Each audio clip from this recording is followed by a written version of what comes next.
Irian Jaya yang terletak sebelah utara Australia dipisahkan oleh Laut Arafura adalah provinsi Indonesia yang paling sedikit penduduknya. Alamnya keras dan kejam, terdiri dari payau pantai yang meninggi menjadi puncak gunung 4.800 meter tingginya. Pada tahun 1967, Freeport Indonesia datang kemari menambang biji tembaga di tengah-tengah pegunungan Jayawijaya. Pegunungan ini yang terletak hanya 4 derajat selatan Khatulistiwa sejak berabad-abad lamanya ditimbuni salju. Lama-kelamaan salju membeku, membentuk lapangan es gletser. Es ini sama tuanya seperti adat istiadat suku Amungme dan Damal.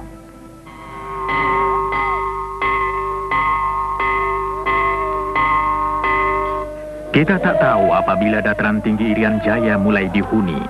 Mungkin 20.000, mungkin 30.000 tahun yang lalu.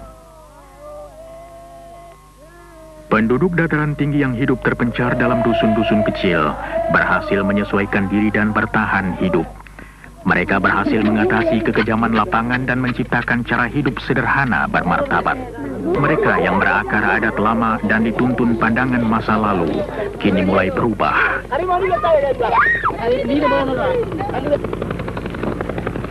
Beberapa penduduk desa mulai sadar akan adanya dunia yang lebih luas.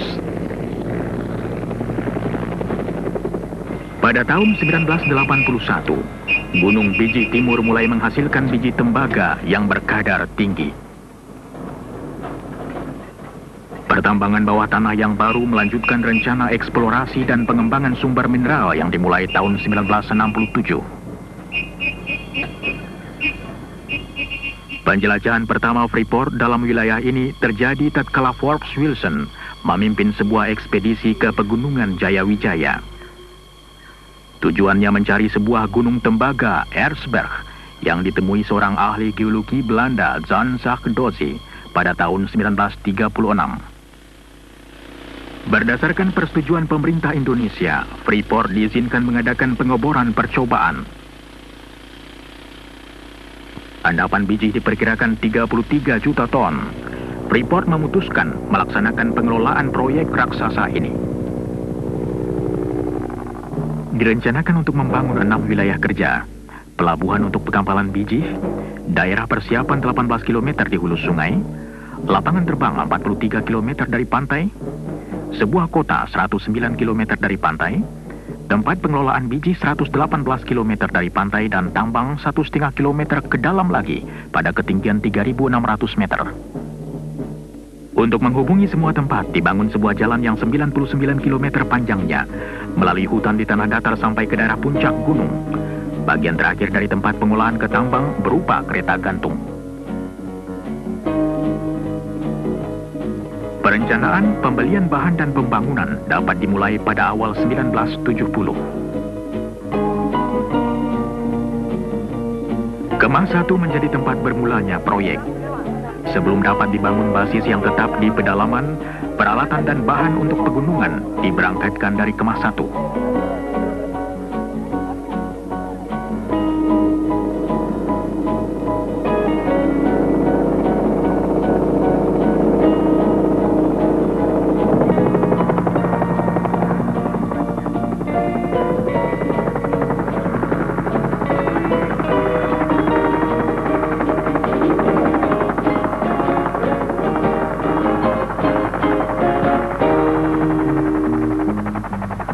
Mula-mula tidak ada tempat pendaratan helikopter.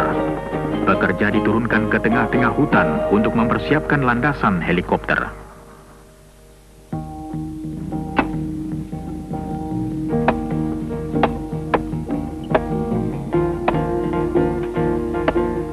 Sembilan belas perkemahan dibangun sepanjang daerah pembangunan, disusul kemah barang menurut kemampuan logistik. Logistics. If we needed a pound of nails, the closest hardware store was 600 Logistik, miles. bila kami memerlukan paku setengah kilogram, maka toko yang paling dekat di Darwin, 1000 km seberang Laut Arafura. 22 years of construction, I've been all over the world, and I've yet to see a place equal to this. Selama 22 tahun saya bekerja di bidang pembangunan, baru kali ini saya lihat daerah macam ini. Tiap hari hanya 4 jam cuaca baik. Selebihnya hujan, hujan es atau kabut. Usaha kami yang terpenting ialah agar semua tempat mudah dicapai.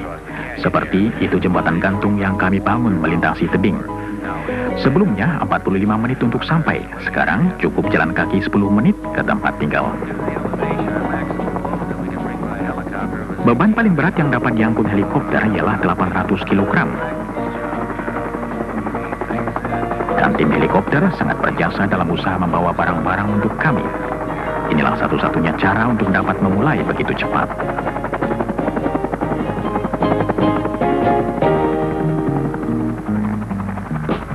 Helikopter ini mensuplai 15 perkemahan gunung dengan makanan, muatan dan alat-alat besar untuk membangun jalanan yang 104 km panjangnya. Sepanjang 66 km jalan datar melalui daerah payau dan hutan dan menyeberangi 2 sungai. Kemudian jalan nanjak berbelok-belok sepanjang 36 km melalui punggung gunung terjal yang perlu digali atau diratakan agar tanjakannya tidak lebih dari 20%.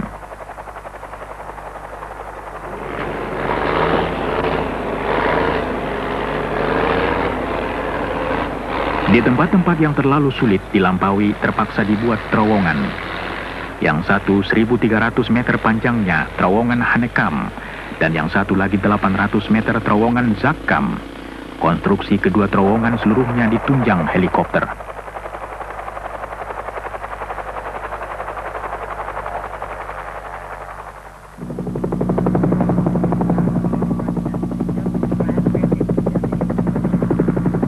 Cuaca merupakan salah satu hambatan terbesar bagi pekerjaan.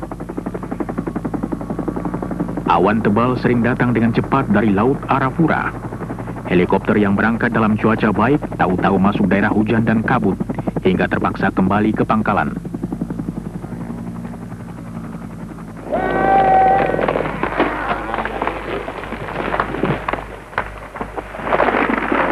Untuk kayu, pekerja-pekerja cukup mengambilnya dari hutan sekitarnya.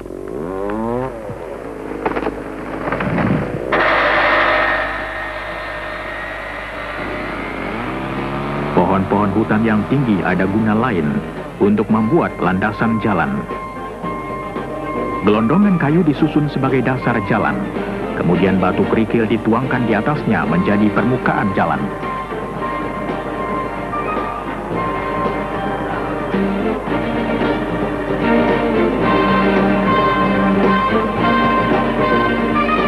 Waktu jalan siap, pengangkutan beralih dari helikopter ke truk.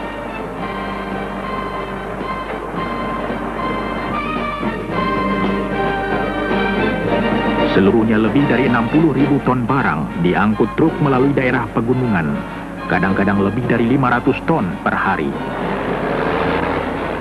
Seringkali truk memerlukan bantuan bulldozer di jalanan pegunungan.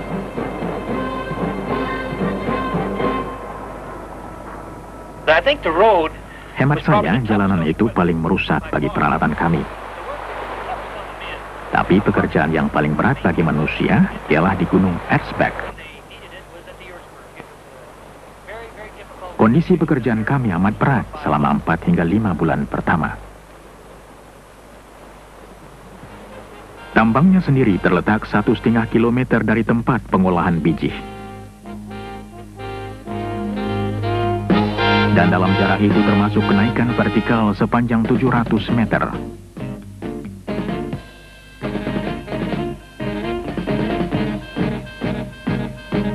Mula-mula kedua tempat dihubungkan dengan kawat yang mengangkut pekerja dan barang-barang ringan.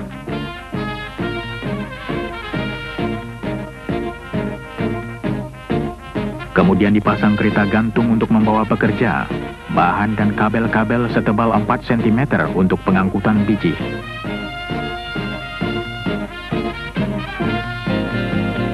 Sistem ini merupakan salah satu rentangan kabel tanpa penyangga terpanjang di seluruh dunia.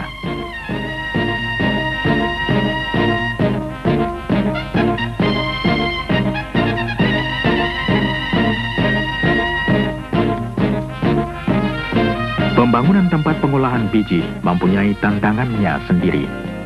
Dari cuaca buruk dalam alam keras sampai batas waktu dan masalah logistik.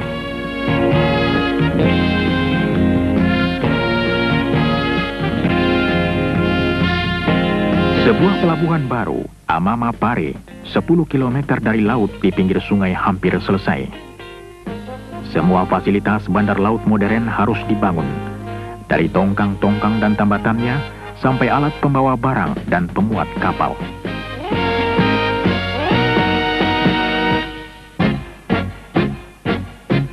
Pipa yang panjangnya 115 km dengan garis tengah 10 cm dipasang dari tempat pengolahan biji ke pelabuhan untuk mengangkut cairan tembaga.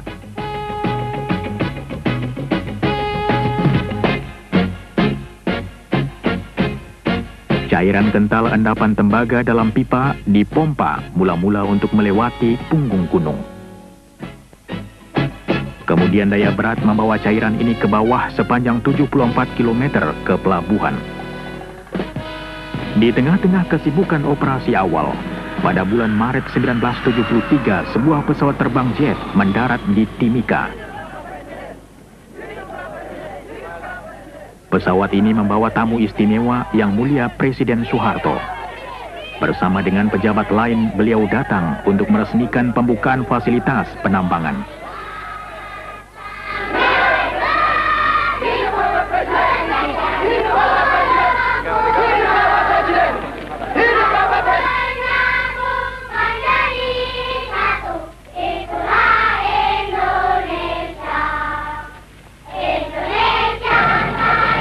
Dalam suatu upacara resmi, Presiden Soeharto mengatakan bahwa usaha ini merupakan pelopor penanaman modal asing di Indonesia. Beliau mengatakan bahwa usaha ini menggambarkan kepercayaan dunia terhadap tekad Indonesia membangun masa depannya. Kepercayaan ini merangsang datangnya investor-investor lain ke Indonesia.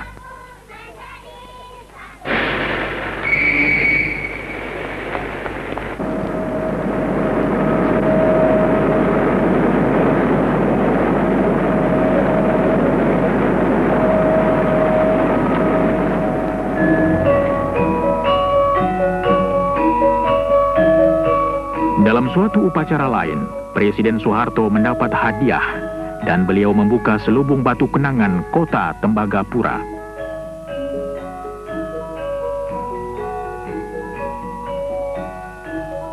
Sekarang, 10 tahun setelah mulai dibangun, kota ini berpenduduk 3.500 dan terus berkembang.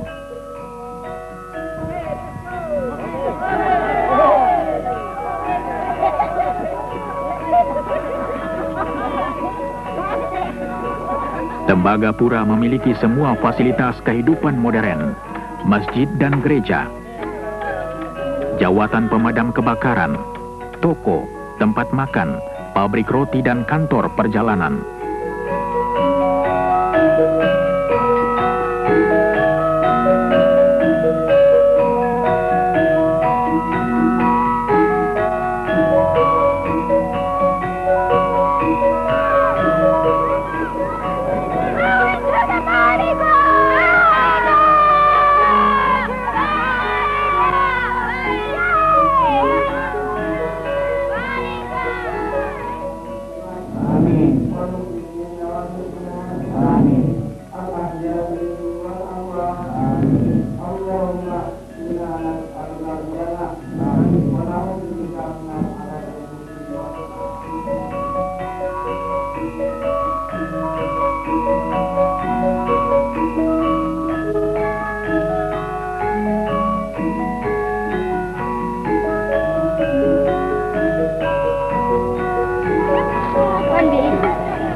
Walaupun letaknya terpencil, kota ini menyediakan fasilitas pengajaran sampai tingkat sekolah lanjutan untuk anak-anak Indonesia.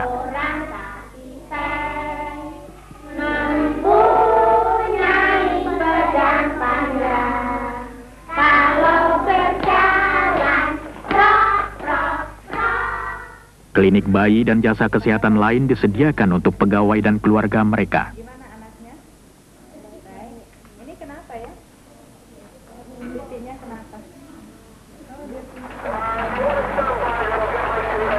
Hubungan dengan dunia luar, Provinsi Irian Jaya, Jakarta, dan luar negeri diadakan melalui satelit dan lapangan terbang Timika.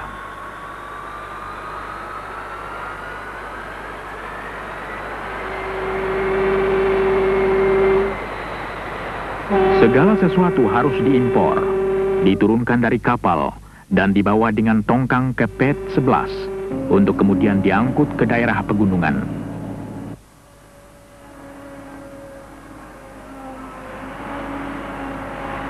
Untuk menjaga jangan ada kekurangan barang diperlukan jari cekatan dan pensil tajam. Semua angka harus ditelusuri. Peralatan dipelihara dan dibetulkan. Untuk menjaga kelancaran kerja diperlukan salah satu tim karyawan yang paling besar di Indonesia. Tambang tembaga ini adalah satu-satunya tambang tembaga di negeri ini. Itu akan berarti juga akan menambah devisa. Selain tentu saja merupakan tempat pendidikan tenaga-tenaga ahli yang terampil di dalam bidang pertambangan dan juga menambah kesempatan kerja dan menambah pendapatan pemerintah selain dari devisa juga tentu dengan pajak dan lain-lain. All of the buildings and structures you see around the work Semua areas bangunan dan of the gedung town, yang Anda lihat sekitar tempat kerja dan kota membuktikan bahwa Freeport punya komitmen yang panjang di Indonesia. we're standing at the heart of the operation right now, the trams. Kami berdiri di jantung operasi, kereta gantung. Jika kereta mogok, biji tidak dapat diambil dari tambang. At our mill. Akibatnya tidak ada pekerjaan di tempat pengolahan. Part of the operation and how successfully we operate it. Jadi inilah kunci operasi kami. Operation. Berhasilnya proyek kami tergantung pada kelancaran bekerjanya kereta gantung.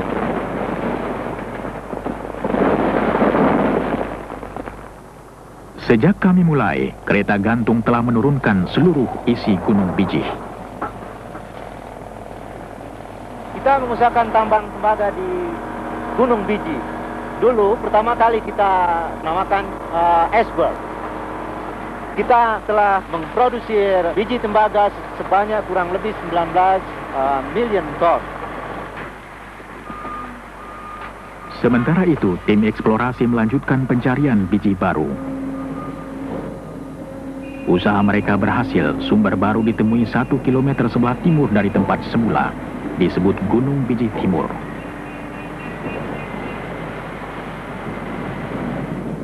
Endapan biji ini ternyata lebih besar dari endapan Gunung Bijih pertama. Tahun 1976 dimulai penggarapan tambang baru. Dalam pembangunan tambang di bawah tanah ini, kami berhasil menyelesaikannya menurut rencana di bawah anggaran belanja dan dengan gangguan sedikit mungkin pada operasi pertambangan terbuka yang berdekatan.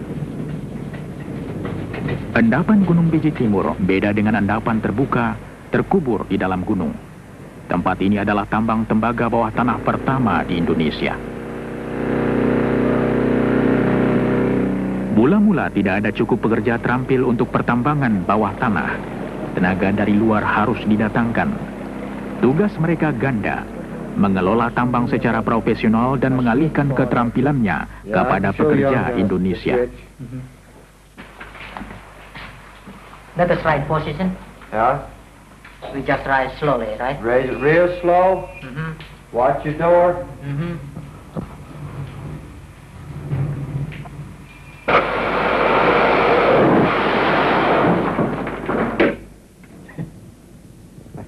Silahkan pakai itu. Bagaimana bedanya? Jauh sekali. Itulah perlunya. Ini baru contoh kecil-kecil saja. Selama 4 tahun, penjelajahan dan perkembangan sekelompok tenaga kerja memasukkan banyak orang Indonesia yang sedang dalam latihan dan tidak pernah bekerja di bawah tanah sebelumnya. Menurut hemat saya, adalah prestasi yang luar biasa untuk mempunyai rekor keselamatan kerja yang lebih baik atau semutu dengan tambang besar yang mana saja di dunia. Oke, mana senternya? Cepat. After years of exploration, diamond drilling, planning, development. Setelah bereksplorasi bertahun-tahun lamanya, mengebor dengan intan, merencana dan membangun, kini telah tiba saat produksi tambang bawah tanah. Teknologi yang dipakai sangat unik. Apalagi kalau diingat bahwa teknologi macam ini hanya terdapat di sedikit tempat lain di dunia. Dan Anda menemukannya di tempat jauh seperti Irian Jaya. Our current mining reserves indicate we'll have ongoing operations. Persediaan endapan menunjukkan bahwa kami masih akan dapat beroperasi sampai 13 hingga 15 tahun lagi. Tentu saja kami terus mencari dan mengharap akan dapat endapan lain. Semua ini merupakan pertanda baik. Tidak saja untuk karyawan Freeport, tetapi untuk seluruh Indonesia. After installing the cylinder head bolts, it is good to follow the torque sequence that you found in the manual. It's important that you use Bicara mengenai transfer dari teknologi dan program Indonesianisasi dalam proyek Freeport ini, sebetulnya kedua perkataan Indonesianisasi dan transfer dari teknologi adalah identik. Proyek ini mulai beroperasi dalam akhir tahun 72, di mana sebagian besar masih di posisi-posisi yang penting dipegang oleh ekspatriat. Lebih dari 1,5 tahun yang lalu, semua posisi sudah dipegang oleh tenaga-tenaga ahli dari bangsa Indonesia. Jadi saya berpendapat transfer teknologi dan program Indonesianisasi suatu hal yang boleh dikatakan sukses di tempat ini.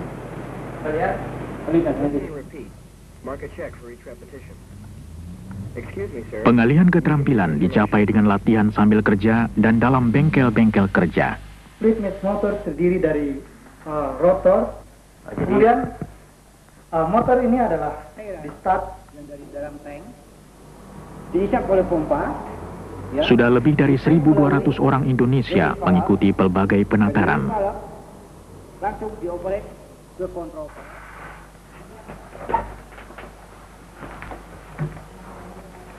Paru-paru kiri dan paru-paru kanan, ya. Keterampilan dan pengetahuan pegawai kesehatan pun ditingkatkan terus-menerus. Tentu mereka tidak bekerja melulu, cukup kesempatan untuk rekreasi. Kemudian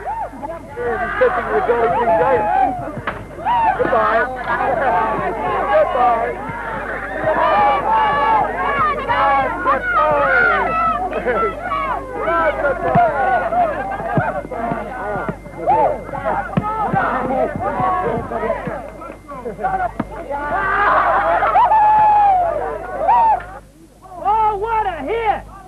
All right! Easy! Oh, second ball! Woo!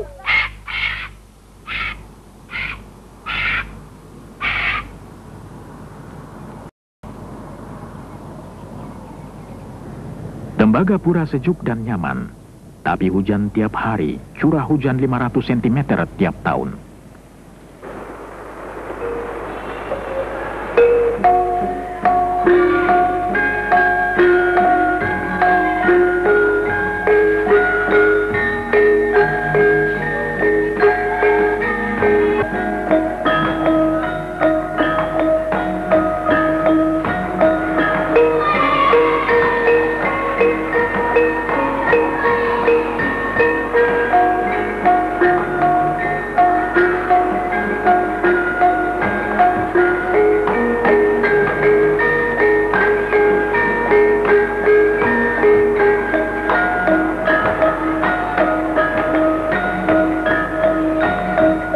Namun semangat tak luntur dan pekerjaan proyek jalan terus.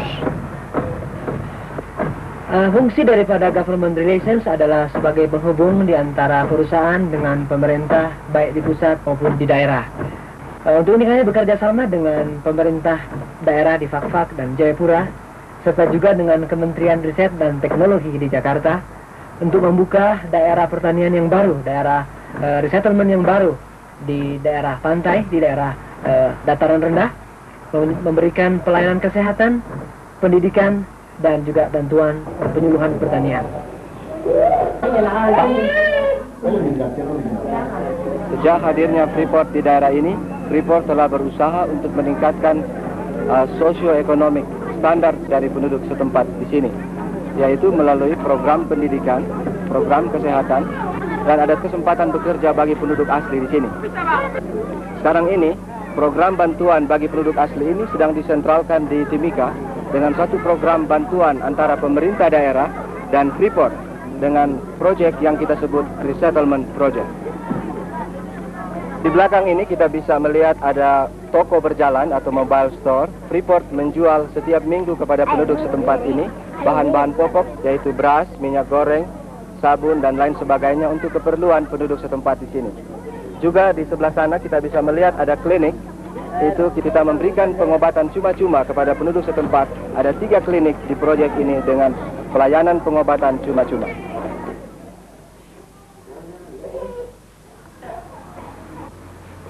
Para perawat dari Rumah Sakit Tembagapura mengunjungi klinik-klinik beberapa kali seminggu untuk mengobati penduduk asli. Wanita dengan anak kecil dianjurkan untuk mengikuti kelas khusus untuk perawatan bayi. Suku Damal dan Amungme yang paling banyak berhubungan dengan proyek. Sumber dan lambang kekayaan utama, pesta panggang babi menambah gengsi mereka. Perusahaan membagi-bagi benih pangan baru pada mereka dan mengajar cara bertani yang lebih produktif. Hasilnya, gizi mereka bertambah baik dan untuk pertama kali, hasil pertanian mereka dapat dijual. Dengan masuknya proyek ini ke daerah ini, tentu akan menimbulkan sedikit tegangan karena kita membawa teknologi zaman luar angkasa ke daerah yang terbelakang. Sekarang juga dengan bekerja sama dengan pemerintah, kita lagi mengusahakan apa yang kita namakan proyek resettlement, yang merupakan suatu proyek yang besar yang berhubungan dengan adanya proyek ini di tempat ini.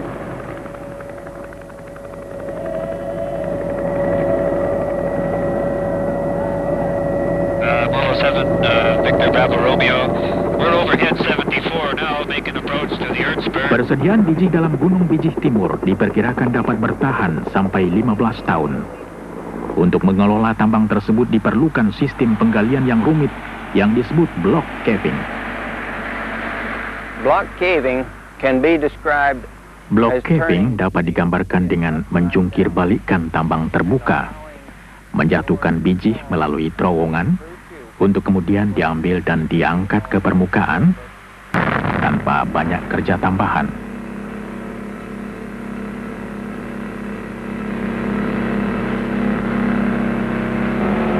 Pekerjaan ini dilakukan sepotong-sepotong. Bagian yang akan dilongsorkan dipersiapkan dulu. Di bawah tempat biji dibuatkan dulu terowongan.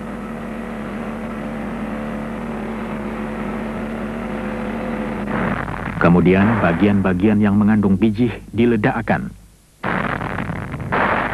Ledakan ini menyebabkan lapisan yang mengandung biji kehilangan penyangga dan roboh.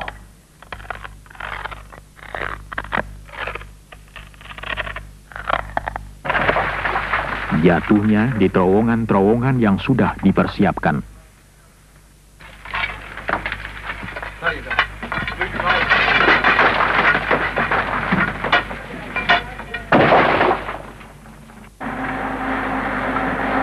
Dari sana, potongan-potongan diangkut ke tempat pengumpulan di luar.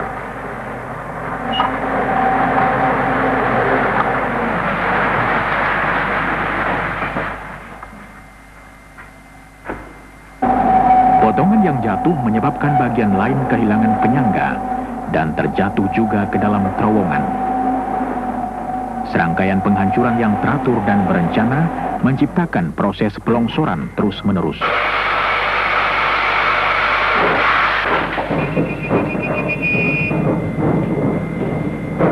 Kereta api listrik mengangkut biji ke tempat pengolahan.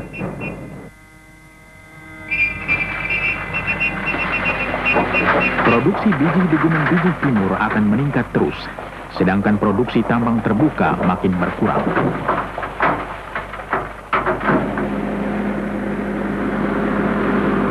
biji kasar dari kedua tambang dibawa ke tempat penghancuran yang sama.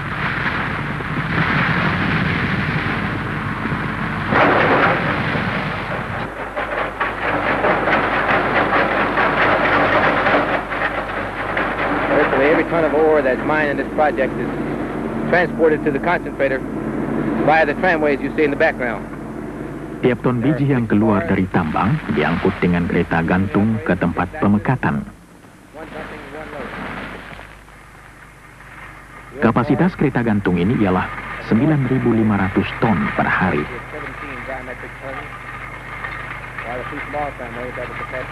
6 kereta bergerak terus-menerus, 1 diantaranya menuang, 1 diisi. Kabel gantung kereta tersebut panjangnya 58 km. Anda dapat mengerti bahwa kesulitan utama ialah memelihara sistem gantung ini. Tiap kabel diperiksa 1 kali seminggu. Hampir tiap bulan ada kabel yang perlu diganti.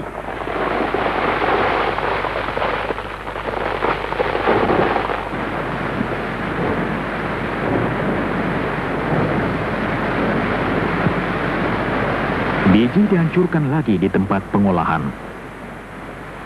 Kemudian ditambah air menjadi semacam cairan terdiri dari biji halus.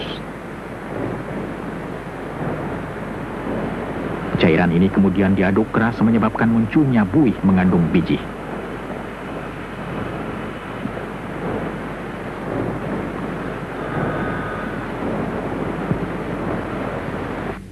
Bahan ini kemudian diperiksa dalam laboratorium untuk menentukan kadar tembaga, emas, dan perak. 96% dari tembaga yang semula terkandung dalam biji dapat dipakai. Hasil yang paling tinggi di seluruh dunia.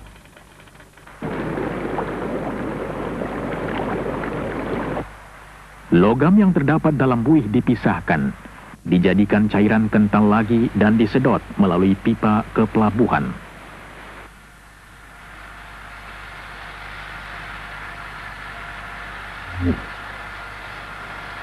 Di sana cairan dikeringkan dan konsentrat siap untuk diekspor.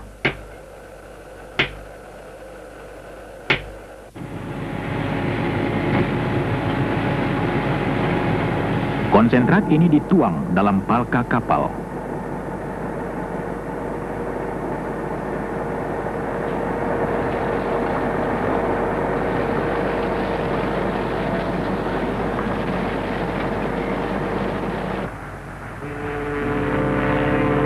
Karena muara sungai Tipuka dangkal, maka kapal hanya diisi sebagian. Kemudian bergerak ke tempat tambatan di lepas pantai.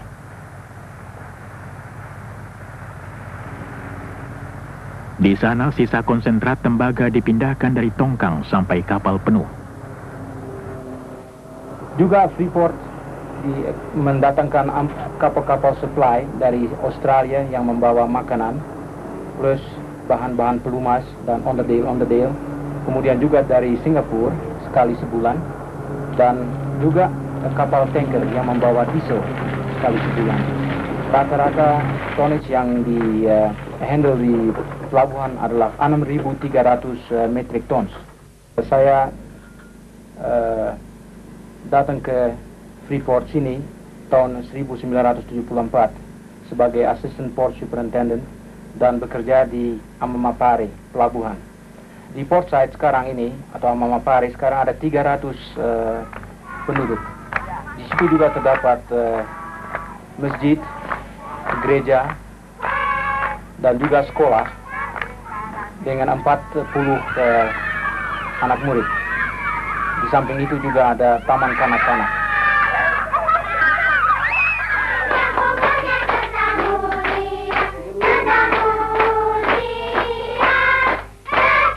Pesta ulang tahun merupakan tradisi hampir seluruh dunia.